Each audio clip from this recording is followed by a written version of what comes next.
Hello everyone, Abraham here. I will be speaking about my assessment paper that I wrote for my writing assignments, and I also will be speaking about my behavior and a certain student that stood out in my observations.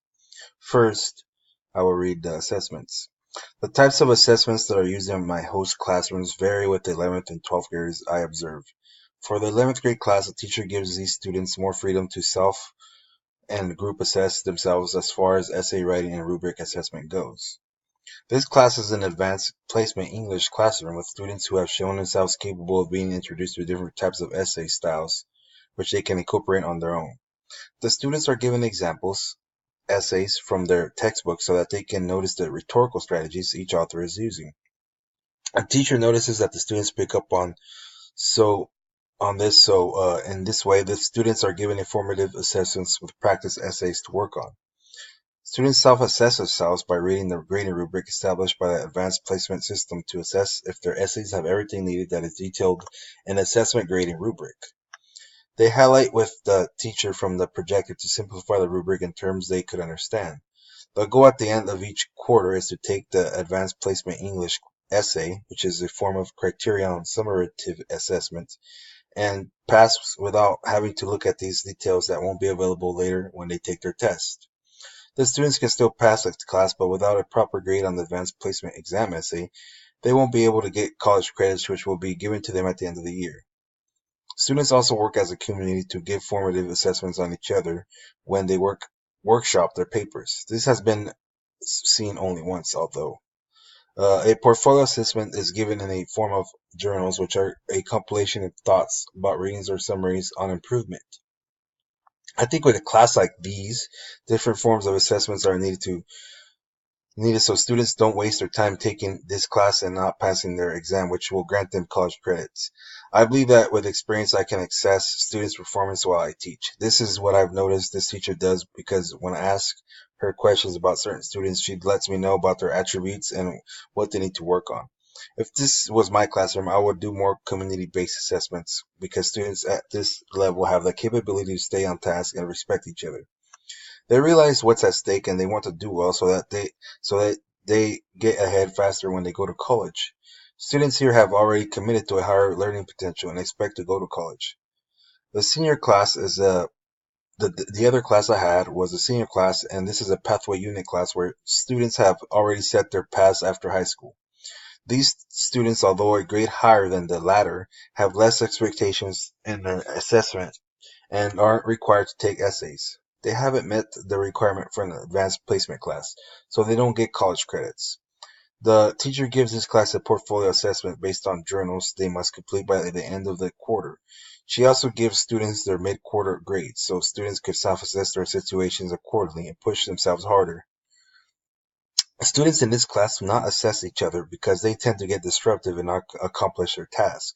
If I was a teacher, I would assess individually because some of these students I've met can handle the assignments and more, but others can't. I would individualize assignments so students can gain satisfaction and pride in what they do. A portfolio assessment along with group-based assessments can, once students gain pride, would be useful once they become really serious. As for my other writing assignment, uh, which is EHD 5005 Abraham Escamilla SE Fall 2018. It has deals with the behavior and a certain student that stood out for me in my observation class. And then I will begin reading. I have observed a lot of students throughout the different English classes at Hoover High School, but there is one student who has stood out for me the most. This is because at first he seemed to be the ringleader of this class and always seemed to want attention from everybody. His name is Daniel. He is in the 12th grade and he has sort of long hair, which is wildly and curly all over the place, like the football player Odell Beckham. He is a dark-colored Hispanic male, probably 5'8" in height, and the little interaction I had with him, I learned that he came from Mexico when he was a younger boy. His citizenship might be Mexican, but I did not get the specifics. I learned this when I was walking around class helping students write an animation fable story that was supposed to be based on their life. I told this group about a certain time in my life when I lived in Mexico, and he chimed in stating he used to live there when he was a boy too. This made him drop his guard with me, and I helped him brainstorm some ideas on what he could write. He was having a hard time because he didn't like his fable that was chosen for him, and I asked him what he liked to do when he was out of school, what he would like to do when he was out of school, and he explained how he was in the football team, but was on and off because of his grades. I asked him how he could just make a fable based loosely on his life, how he could say he overcame obstacles as the moral of the story. The plot could be how his character struggled. This brought a smile to his face as he started writing. His behavior before this incident was somewhat obnoxious, and he liked to interrupt the teacher because he could tell how passive she was, and she let him get away with his antics. He was not really into assignments and would just disrupt other students from getting their work done because he would get bored. After a few more days of observations, I started to notice what type of learning style was right. When the teacher gave visual lectures or played videos, he was more in tune with the lesson plan. He liked to and worked better in an interpersonal type of way with the teacher, and she noticed this. So she would always move towards him to see if he needed extra help.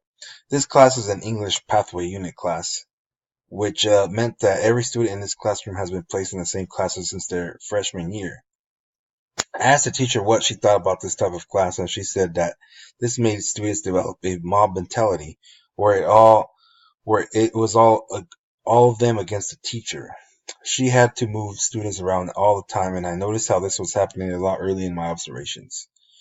Daniel was moved around a lot until she noticed a change of students in his pod were keeping him on task.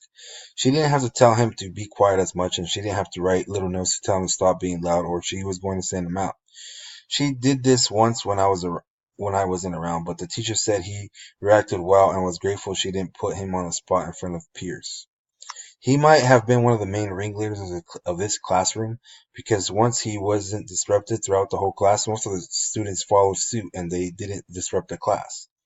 There was maybe only another student that resisted this, but she eventually stopped coming to class on my third week. His behavior changed because how the teacher started treating him changed. She moved him into a space where he could develop and not be looked down on by his peers, and I think once the other girl left, he figured he didn't want to follow in her footsteps. Danny was more observant in the class, and he also wants to keep playing football. And to be on the team, he must keep a certain grade point average. The teacher seems to now have adjusted his learning, and the whole class is benefiting by having less distractions. And that is my assignment of writing.